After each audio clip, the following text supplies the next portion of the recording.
Hello' বন্ধু বান্ধৱীসকল, আপোনালোকে হালধি আৰু পানীৰ এই যাদুটো বহুবাৰ চালে। ভিডিঅ'টো মাৰ নাজানে মই ভাবিলোঁ মোৰ ইয়াত ভিডিঅ' আপোনালোকৰ মাজত আগবঢ়াওঁ। মোৰ ভিডিঅ'টো আপোনালোকেও ঘৰত প্ৰেক্টিছ কৰিবৰ বাবে গিলাচ দুটা ল'ব। এটাৰ যোগেৰে আপোনালোকে গিলাচ দুটাত পানী ভৰাই ল'ব।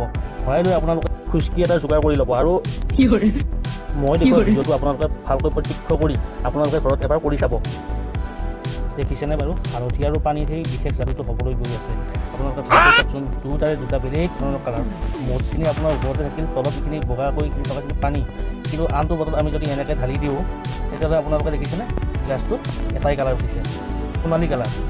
যিটো গিলাচত আপোনালোকে দুটা কালাৰ দেখিছে সেইটোক আপোনালোকে চাইনিজ পেক বুলি ক'ব পাৰে, আৰু যিটো আমাৰ এটাই কালাৰ হৈ আছে সেইটোক আপোনালোকে ক'ব পাৰে আমাৰ নৰ্মেল ইণ্ডিয়ান পেক।